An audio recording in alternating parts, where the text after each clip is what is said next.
예, 오늘 말씀 표제를 보니까 솔로몬의 시 그리고 성전에 올라가는 노래 그렇게 돼 있죠. 성전에 올라가는 노래. 예루살렘 성전은 해발 750m 있거든요. 750m 하면은 딱 떠오르는 산이 있으시죠. 그냥 평소에 많이 가셨던 산들. 뭐 도봉산이 그 정도 되거든요.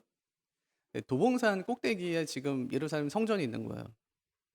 엄청 높죠. 그러니까 어디를 가든지 하여튼 성전은 올라가야 돼요. 뭐 동쪽에서 오든지 서쪽에서 오든 상관이 없이 꼭대기에 있기 때문에 항상 성전은 올라가요. 왜 올라갈까? 거기 거룩하신 하나님이 계셔서가 아니라 높은 곳에 있는 거예요. 예전에 이제 산에 가면 예전에 요즘에 안 가는데 예전에 가면은 꼭 아저씨들이 이 녹음기에다가 뽕짝을 크게 틀어가지고 같이 올라가시는 분이 계세요. 사실 우리가 산에 갈 때는 약간 기대가 있잖아요. 그 소음 많은 이 도시에서 조금 벗어나서 좀 약간 좀 정신적으로 좀 쉬고 싶은 거예요. 자연 보면서. 푸른 거 보면서 그냥 힐링하고 싶은데 뽕짝이 막 나오니까. 근데 그 아저씨의 그 걸음이 나하고 거의 비슷해요. 계속 듣고 올라가야 되는 거예요. 그럼 괴롭죠. 저분은 왜 저걸 틀고 이렇게 좋은 산을 왜 올라가실까 싶은 생각이 드는 거예요. 왜 그러시냐고 한 번은 물었어요. 근데 뭐라고 대답하시냐면 그래야 힘이 나서 올라간대요. 그냥 이해가 돼요. 그냥 조용하게 가는 것보다 뭔가를 들으면서 가게 되면 잊어버리고 힘든 것도 조금 잊어버리고 올라갈 수 있게 되는 거죠. 조금 더 힘을 낼 수 있는 거예요. 근데 오늘 말씀 보니까 이스라엘 백성들도 성전에 오르는데 성전에 올라가는 노래를 부르면서 올라가요. 시편에 보면은 이렇게 성전에 올라가는 노래라는 시편이 한 15편 정도 돼요. 120편부터 시작해서 134편까지 15편 정도 되거든요. 표제를 보니까 오늘 말씀에는 보니까 솔로몬이 그렇게 이야기하죠. 성전 누가 짓죠? 솔로몬이 져요. 15편 중에 딱 요거 하나는 솔로몬이 이제 기록한 시편이에요. 설계도는 하나님이 주고 재료는 아버지가 다 준비해 주고 짓는 것은 솔로몬이 짓는데 크기가 그렇게 크지가 않아요. 길이가 한 29m? 폭이 한 9m밖에 되질 않아요. 근데 그걸 몇 년 동안 짓냐면 7년 동안 져요.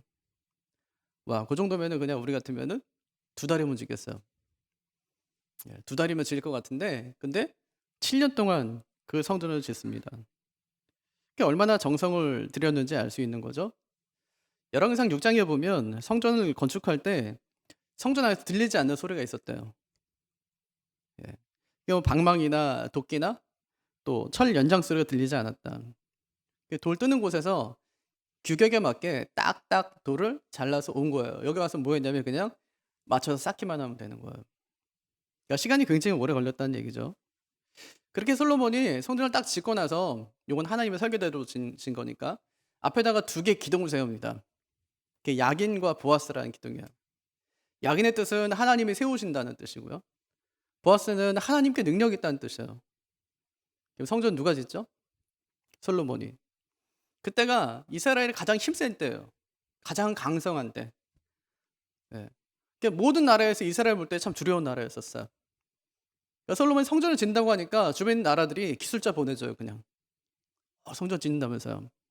그럼 사람 필요하잖아요. 기술자 막 보내줘요. 재료 보내주는 거예요. 이거 진짜 좋은 나무인데 이거 갖다 쓰시라고. 예. 그럴 때였었어요. 최고로 강성할 때.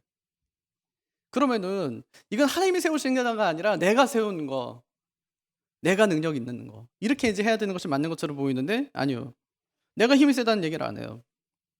솔로몬은 이것이 누구로부터 시작되었는지를 잊지 않습니다.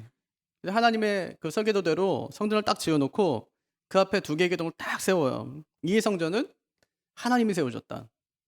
하나님께만 능력이 있다. 누가 봤을까요? 이 노래를 부르고 올라오는 사람들이에요.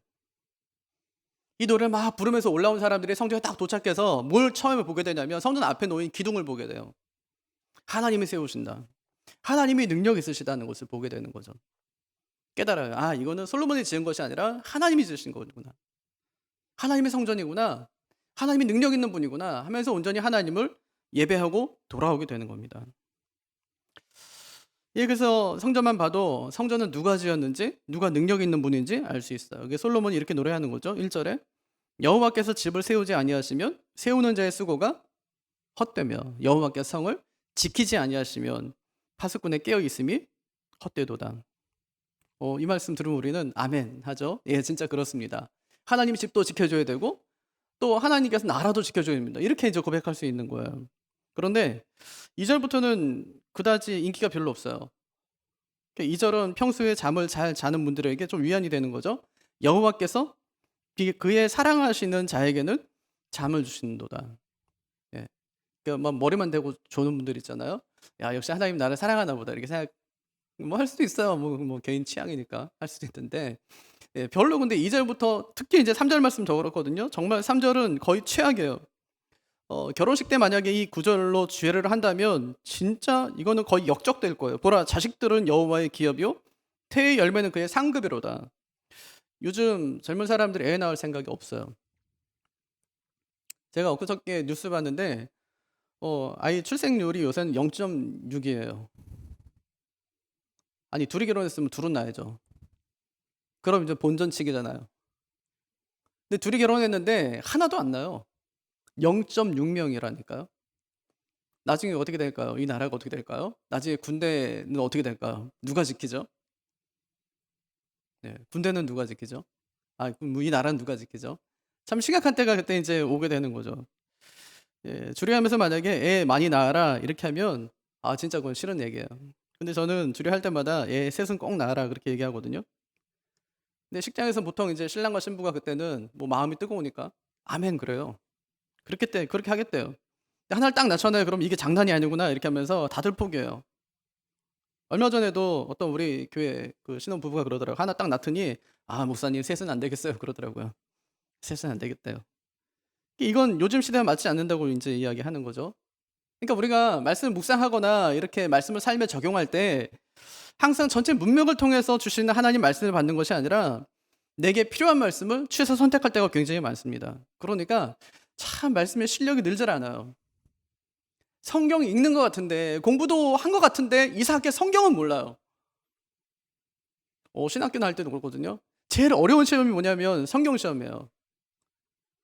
성경 시험 그렇게 어려워요. 매일 보고 공부하는 건데도 성경 시험 본다고 하면 그게 이제 긴장이 되는 거예요. 분명히 성경 시험 보고 신학교에 들어왔는데 졸업을 못해요. 성경 때문에. 성경 시험 통과가 안 돼서. 희한하죠? 성경 시험 보고 분명히 합격해서 들어왔는데 졸업하려면 2학년 때까지 성경고사를 봐야 되거든요. 근데 30명, 40명이 떨어져요. 100명 중에. 그게 잘 안 돼요. 그게 참 어렵단 말이에요. 실력이 늘질 않아요. 그러니까 말씀을 통해서 하나님이 누구신지를, 어떤 분인지를 발견할 수가 없는 것이죠. 오늘 솔로몬이 오늘 말씀에서 우리의 삶을 구성하는 세 가지 중요한 요소를 말합니다. 첫 번째가 집을 세우는 일, 두 번째는 성을 지키는 일, 세 번째는 자녀를 갖는 일이에요. 요거를 간단하게 이야기하면 사업에 관한 얘기예요.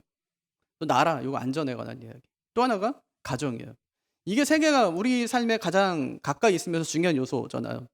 이거 위해서 기도하지 않으면 우리가 무엇을 위해서 기도하겠습니까? 이게 우리의 삶의 다거든요. 가정 얘기, 나라 얘기, 또 사업 얘기, 직장 얘기예요. 이게 우리 삶에 가장 가까운 얘기인데 하나님께서 뭐라고 말씀하시냐면 이거는 네가 애써서 되는 거 아니래요. 네가 애쓴다고 힘쓴다고 되는 건 아니다? 그렇게 얘기하고 있어요.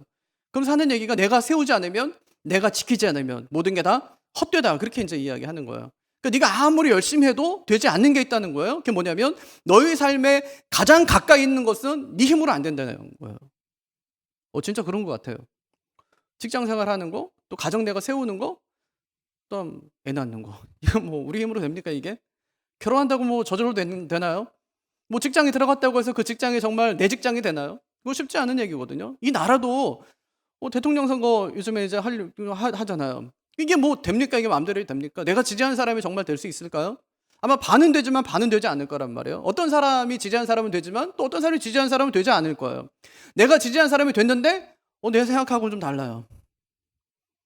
내가 기대했던 사람이 아닐 수도 있어요. 왜냐하면 인간이기 때문에 그에 대해 내가 잘 몰라요. 사실은 그가 어떤 사람인지, 그가 어떤 생각을 하고 있는지 잘 모른단 말이에요. 그러니까 이건 네가 할 일 아니다 그렇게 말씀해 버려요. 하나님께서. 내가 세워야 되는 거고 내가 해야 되는 일이지 네가 해서 도대체 되는 일이 아니다. 이제 그렇게 말씀하고 있는 것이죠. 그러면서 하는 얘기가 그거예요. 이걸 누가 하냐? 하나님이 한다. 이게 핵심입니다. 오늘 말씀 핵심이 뭐냐면 일의 주체자가 누구냐는 거예요. 내가 열심히 하냐 하지 않냐가 아니라 누가 그 일을 하느냐입니다. 그 일을 하나님이 하냐? 그럼 잘 될 것이고, 그 일을 내가 하냐? 그럼 헛될 것이다. 그 말씀 지금 하는 겁니다. 우리는 보통 요 두 가지 말고 한 가지 대안을 우리는 더 찾죠. 예를 들어서 일은 내가 하고 뒤는 주님이 봐주는 거예요. 내가 열심히 할 테니까 내 뒷배가 되어주세요. 이렇게 하죠. 나 좀 밀어주세요, 하나님. 나 이거 하려고 하는데 하나님 도와주셔야 돼요. 이렇게 이제 이야기하는 거예요. 하나님이 하세요. 저 순종할게요가 아니라 내가 할 테니까 하나님 도와주세요. 이렇게 돼요. 내가 공부할 테니까 하나님 뭐 해주세요. 내가 이거 할 테니까 하나님 도와주세요. 이렇게. 기도는 항상 뭐냐면 하나님이 나를 밀어줘야 되는 거예요. 나를 후원해줘야 되고 지지해줘야 되고 또 지원해줘야 되는 것으로 우리가 생각하는 것이죠. 중요한 건 뭐냐면 내가 하냐? 그럼 헛수고고 하나님이 하냐? 그러면 잘 될 것이다. 이거예요. 한마디로 말하면 하나님이 개입되지 않은 인생은 헛된 것이다. 그렇게 말씀하고 있는 것이죠. 1절 보세요. 여호와께서 집을 세우지 아니하시면 세우는 자의 수고가 헛되며 여호와께서 성을 지키지 아니하시면 파수꾼의 깨어있음이 헛되도다. 우리는요 하나님께 기도하지 않아 높은 건물 다 지을 수 있어요. 맞죠? 잠실에 롯데타워 얼마나 말이 많았어요. 이렇게 집안이 약하다 이러면서 얼마나 말이 많았어요. 저거 끝까지 다 올렸다가 나중에 무너질지도 모른다 이랬었어요. 처음 완공됐을 때 우리가 거기 안 갔잖아요. 무너질까 봐. 근데 지금은요. 건재하게 잘 버티고 서 있다니까요. 거기가 한 층에 얼마래잖아요. 집 하나에 얼마라잖아요. 100억이 넘는다고 하잖아요. 그러니까 우리는 사람이자도 얼마든지 높은 건물 또 튼튼한 건물 지을 수 있는데 하고 생각할 수 있어요. 예, 근데 하나님께서 왜 하나님이 집을 세우지 않으면 세우는 자의 수고가 헛되다고 말씀하실까? 여기 세운다는 말은 단순히 그냥 집 짓는다는 얘기가 아닙니다. 가정을 안전하게 보호해 준다는 거예요. 누가 한다고요? 하나님께서. 우리 가정을 세우는 분이 하나님이시다 하고 이제 말씀하고 있는 거예요. 이거 선언적인 의미거든요. 네 가정 누가 지킨다고요? 내가 지킨다 이렇게 말씀하시는 거예요. 네 가정 네가 지키는 거 같지? 내가 지키는 거야 이렇게 이제 말씀하셨어요. 네 가정 네가 세우는 거 같지? 내가 세우는 거야 이렇게 말씀하시는 거예요. 그러니까 우리가 열심히 일하면 막 가정이 세워질 것 같잖아요. 그래서 우리 보통 남자들이 그렇거든요. 내가 밖에서 열심히 일하면은 이게 다 누구를 위한 거예요? 아이들을 위한 거고 또 아내를 위한 거고 우리 가족을 위한 거예요. 근데 아내 입장에서는 아니에요. 아내 입장에서는 당신이 열심히 일하는 게 당신을 위한 일이지 왜 우리를 위한 일이냐 이렇게 해요. 생각이 달라요. 그러니까 내가 아무리 열심히 일해도 가정이 잘 세워지질 않아요. 그렇게 해서 가정은 세워지는 것이 아니기 때문에. 가정은 누가 세워야 된다고요? 하나님이 세우신다 그렇게 말씀하는 거예요. 성을 지키는 것도 마찬가지인데 고대 성 하나는 그냥 한 나라예요. 한 나라. 그 나라를 누가 지키냐? 군인이 지키냐? 우리 교회 청년들도 지금 군대에 많이 가 있어요. 그러니까 그 친구들이 지금 나라를 지키고 있으니까 우리가 두 발 뻗고 잠을 편안하게 자는 것 아닙니까? 예? 불안해 죽겠잖아요. 걔가 나라를 지킨다고 이러면서. 오늘 뉴스에 보니까 우리나라와 미국이요. 종전선언 문안에 사실상 합의를 했다는 그런 보도가 있었어요. 종전선언 이제 전쟁 끝났다는 거거든요. 이게 정치적인 선언이에요. 합의거든요.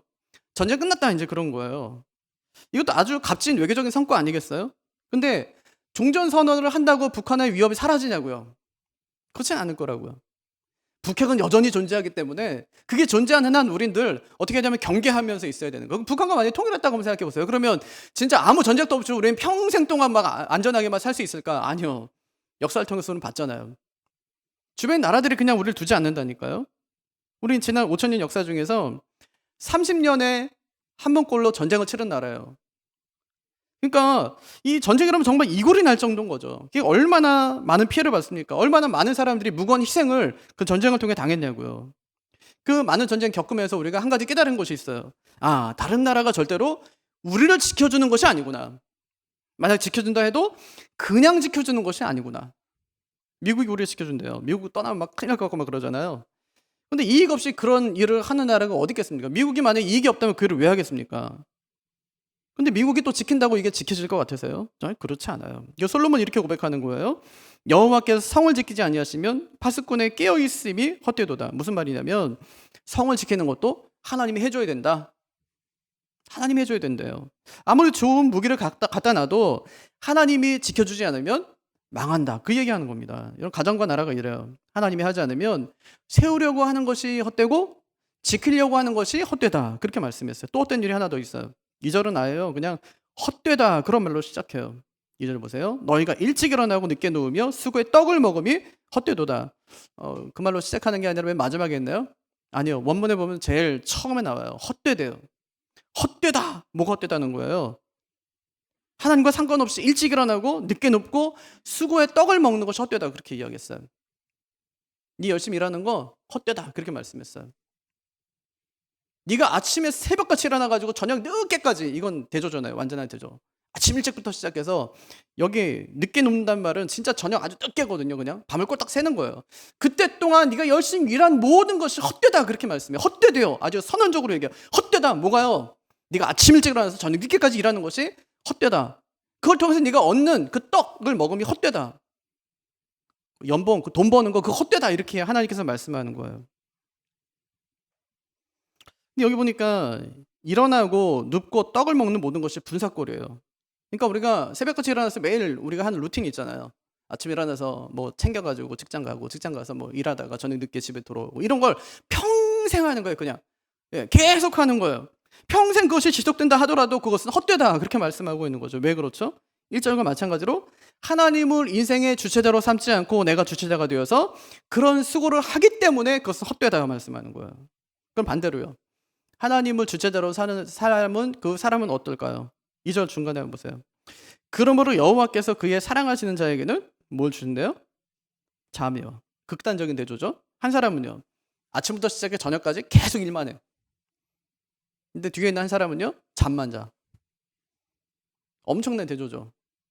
어떻게 이럴 수 있을까? 어떤 사람의 인생은 왜 아침에 새벽같이 일어나고 맨날 그렇게 일하고 또 일하고 겨우 떡 하나 먹고 또 일하고 또 일하는데, 어떤 사람은 잠을 자. 어떻게 이럴 수 있을까? 이제 그런 거죠. 그럼 잠잔다는 게 뭐 게을르다 그런 뜻일까요? 아니요. 평안하다는 뜻이에요. 잠은 언제 잘 수 있죠? 아무 일도 없을 때요. 마음이 평안할 때. 가정에 무슨 문제만 생겨보세요. 여러분, 우리 잠 못 잡니다. 여기 나와서 여기 철야기도 해야지. 추운데 이것도 미안하니까 못 틀고 담요 뒤집어 쓰고 여기다가 스티로폼 깔고 여기 앞에 나가, 여기는 못 올라오니까 여기 앉아가지고 기도하는 거예요. 목사님 여기서 기도해야 될까요? 괜찮아요. 예. 여기 나와서 기도하는 거예요. 혼자 나오나요? 아니, 남편 데리고 나와야지. 당신 때문에 지금 힘든데 이거. 내가 누구 때문에 이 고생을 하는데 같이 나가서 여기서 밤새도록 기도하고 출근하는 거예요 또. 그리고 저녁에 또 밥 먹고 애들 밥 챙겨주고 또 여기 나서 여기 또 기도하는 거예요. 365일. 봤어요 제가. 그런 분이 계신다니까요. 아니, 가정에 문제가 생기면, 진짜 해결할 수 없는 문제가 생기면 나와야죠. 엎드려야죠 여기에. 누가 잘 수 있다고요? 평안한 사람. 어떻게 그 사람은 근데 아침부터 저녁까지 그렇게 수고를 하고 어떤 사람은 그렇게 잠만 자냐? 앞에 말한 사람, 그 일하는 사람의 의미상의 주어는 나예요. 내가예요, 내가. 내가 아침 일찍 일어나서 내가 열심히 일을 하고 내가 수고한 내가 떡을 먹었다는 거야. 뒤에 있는 사람은요, 의미상 주어가 하나님이세요. 내가 할 일을 하나님이 한다는 거야. 내가 할 일을 하나님이. 내 인생의 주체자가 하나님이기 때문에 하나님께 의지하고 나간다는 거야. 그러니까 우리가 살다 보면 어려운 일 있잖아요. 그때마다 괜찮아요. 어려운 일 있을 수도 있죠. 하나님 이 땅 살면서 뭐 어려운 일 있을 수 있죠. 돈이 좀 없잖아요. 그럴 수 있죠. 돈이 없을 수도 있지. 뭐 돈이 항상 많아야 돼요. 없을 수 있죠. 없을 때도 있는 거죠. 또 항상 없어요? 아니요. 돈은 돌고 돌기 때문에 어느 땐 또 있어요. 계속 있나요? 아니요. 어느 땐 내가 또 있다가 또 없는 것이 돈이거든요. 그러니까 바울이 그러잖아요. 내가 빈궁에도 처할 줄 알고 내가 뭐 풍부에도 처할 줄 안 돼요. 범사에 자족하는 법을 배웠대요. 내가 능력 주신 자는 내가 모든 것을 할 수 있대요. 괜찮잖아요. 그러면 돈이 있을 때도 있고 없을 때도 있는 거예요. 그러니까 하나님 괜찮습니다. 돈 있을 때는 아유 감사합니다. 하나님 편하게 살게 하시네요.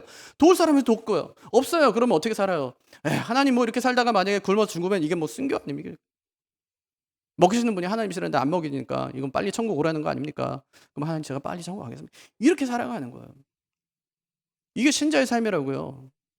이렇게 살라고 하나님께서 우리 땅에 두신 거라고요. 이것이 하나님을 주체자로 삼는 사람의 모습임을 말씀하고 있는 거예요. 근데 그게 쉽냐고요. 그게 어렵지. 그러니까 우리 어려우니까 어떻게 하냐면 내가 아침부터 일찍 일어나서 저녁 늦게까지 수고하는 거예요. 수고에 떡을 먹는 거예요. 내가 얼마나 힘들게 사는지 하나님 아시지 않습니까? 누가 그렇게 살래? 그럼 여러분 뭐라고 대답하시겠어요? 누가 그렇게 살래? 뭐 그 풍성한데 너 뭐래 그렇게 사니? 평생 일만 하다가. 그럴 수 있죠. 뭐 제가 일하지 말라는 얘기 아니에요. 돈 없어도 된다는 얘기 아니고 저도 돈이 있어야 되고 저도 일도 해야 돼요.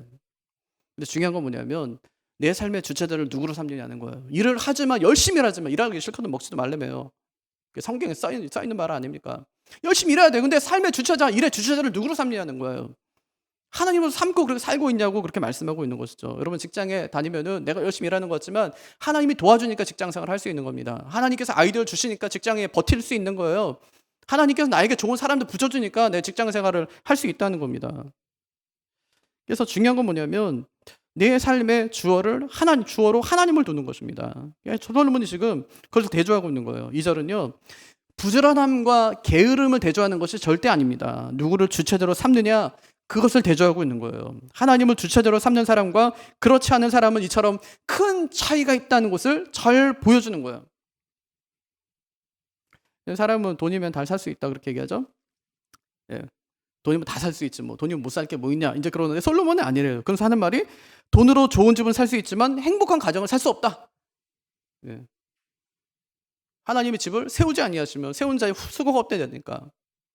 집은 살 수 있을지 모르지만 절대 행복한 가정을 살 수 없다. 돈으로 성을 지키기 위해 무기는 살 수 있을지 모르지만 진정한 평안은 살 수 없다. 돈으로 좋은 침대는 살 수 있지만 달콤한 잠은 절대로 살 수 없다. 이 얘기를 지금 솔로몬이 하는 겁니다. 이건 누가 주는 거라고 말하는 거예요? 하나님을 주체자로 삼은 사람에게 하나님이 주는 선물이다 그렇게 얘기했어요. 그러니까 여러분 우리의 사업 내 마음대로 안 될 거예요. 우리나라 막 돌아가는 거 우리 마음대로 안 될 거예요. 왜냐? 그건 하나님이 세우고 하나님이 지키는 거니까 안 된대요. 또 하나 있어요. 오늘 3절에 보니까 이렇게 얘기해요. 보라 자식들은 여호와의 기업이요 태의 열매는 그의 상급이로다. 이건 진짜 선물이에요. 애 낳는 건 진짜 선물이라고요. 이걸 여러분 돈 주고 살 수 있습니까? 애를 돈 주고 살 수 있어요? 아니면 이걸 내가 어떻게 만들 수가 있습니까? 그럴 수가 없어요. 결혼한다고 애 낳는 거 아닙니다.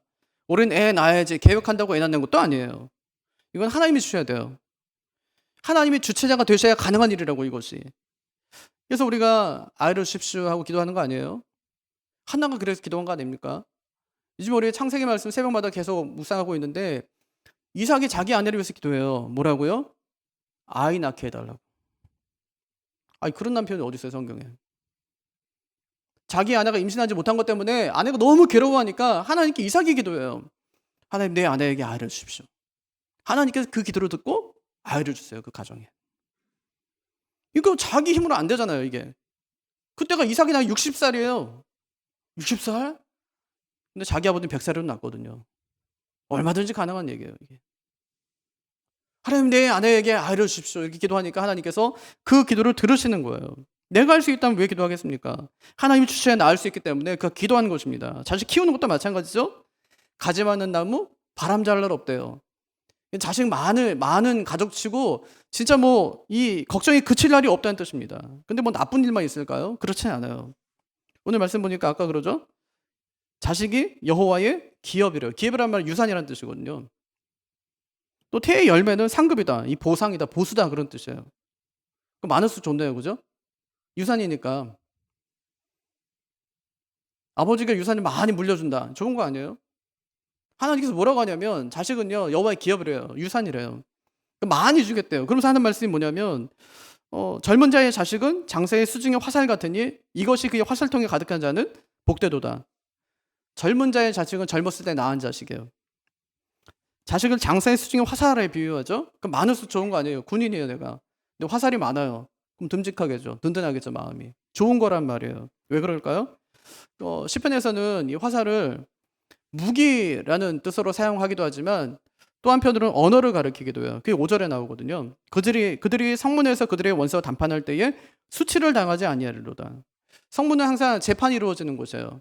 그러니까 법적인 분쟁, 상업적인 분쟁이 항상 일어났습니다. 그때 누가 이긴다는 거예요? 자식 많은 집이 이긴다 이렇게 말씀하는 거예요. 자식 많은 집이. 그 자녀들이 어느새 커가지고 이 가정을 변호하는 그런 사람들이 되어 있다는 거예요. 그만큼 힘 있는 가정이 된다는 것입니다. 핵심은 뭐냐면 그 많은 자식 누가 줬냐는 거예요. 누가 줬어요? 하나님이. 누가 키웠다는 거예요? 나는 몰랐는데 하나님이 그 아이들을 다 키워줬다는 거예요. 하나님이 하셨다는 것이죠. 이것이 127편의 내용입니다. 핵심이 뭐냐면 하나님이 자기 백성의 삶의 모든 영역을 다 주관하신다는 것입니다. 어느 영역에서요? 3가지 영역. 사업과 또 나라, 이 나라의 안전, 그 다음에 가정이에요. 우리가 기도하는 모든 것, 우리가 속해 살아가고 있는 모든 곳을 하나님이 세우시고 지키신다고 말씀하고 계신 것이죠. 그러니까 어떻게 하라는 거예요? 하나님을 주체자로 삼고 살아가라. 이것이 솔로몬이 지은 성전에 올라가는 노래예요. 그래서 그들은 성전에 올라갈 때마다 이 노래를 불렀어요. 네, 제 삶의 주인은 하나님입니다. 제 삶을 이끄는 분도 하나님이십니다. 가정도 하나님의 겁니다. 사업도 하나님의 겁니다. 이 나라도 하나님의 것입니다. 저를 온전히 다스려 주시고 날마다 큰 은혜를 베풀어 주십시오 하면서 성전에 올라가는 거예요. 그 고백 가운데 올라가는 거예요. 여러분, 새해에 우리가 꼭 해야 될 일이 있습니다. 하나님을 삶의 주체자로 삼고 살아가는 거예요. 아마 여러분 새해에도 가정이 내 뜻대로 잘 되지 않을 거예요. 사업도 돈 버는 것도 내 마음대로 잘 되지 않을 거예요. 그때 여러분 우리가 뭘 기억해야 될까요? 내 인생의 주체자는 하나님이시다 하는 것을 기억하시기를 바랍니다. 그럼 하나님이 하시면 되는 거예요. 그럼 더 안심되는 것이죠. 근데 우리는 하나님을 주체자로 삼지 않고 나를 자꾸만 주체자로 삼아요. 내가 주체자가 될 테니 하나님 후원자가 되달라. 그렇게 이제 이야기하죠. 아마 새해 많은 계획들이 있으실 겁니다. 가정에서 계획하는 일 또는 직장이나 사업장에서 계획하는 일들이 있으실 거예요. 아마 그 기도 제목을 가지고 오늘 나오셨겠죠. 그리고 드디어 오늘 말씀 카드를 뽑는 날 아닙니까? 그 말씀 카드를 뽑을 때 우리가 은근히 기대합니다. 마치 오늘의 운세를 보듯이 새해 운세를 보려고 그러는 거죠. 뽑은 다음에 옆에 있는 아내에게 또 남편에게 물어요. 당신 뭐 나왔어? 그렇게 해요. 좋은 거 있으면 나하고 바꿔요. 제가 연말마다 참 고민이 많이 돼요. 이걸 만들어야 되나? 죄송하지만 고민 끝에 올해는 만들지 않았습니다. 그럼 새해에는 여러분이 어떤 계획을 세우든지 하나님을 여러분의 삶의 주체자로 삼으시기를 바랍니다. 내 노력에 하나님의 도움이 더해지는 것이 아니라 하나님을 전적으로 내 삶의 주체자로 삼고 그분을 의지하며 살아가시기를 바랍니다. 우리는 말로 다 해요. 하나님은 내 인생의 주체자십니다. 뭐 내 인생을 주관자십니다. 하지만 실상은 내가 내 삶의 주체자인 경우가 너무 많습니다. 새해를 시작하면서 자신의 모습을 다시 한번 잘 돌아보시기를 바랍니다. 하나님을 내 인생의 주체자로 삼지 않으면 남들이 부러워하는지 뭐 남들이 부러워할 만한 직장을 가졌는지는 모르지만 하나님이 주시는 잠은 누리지 못하고 헛수고의 삶만 살게 될 것입니다. 그분께 내 삶의 모든 영역을 내어드리고 저의 온전한 주관자가 되어주십시오 하고 기도하면서 주님께 나아가는 한 해가 되시기를, 새해가 되시기를 주님의 이름으로 축복합니다. 예.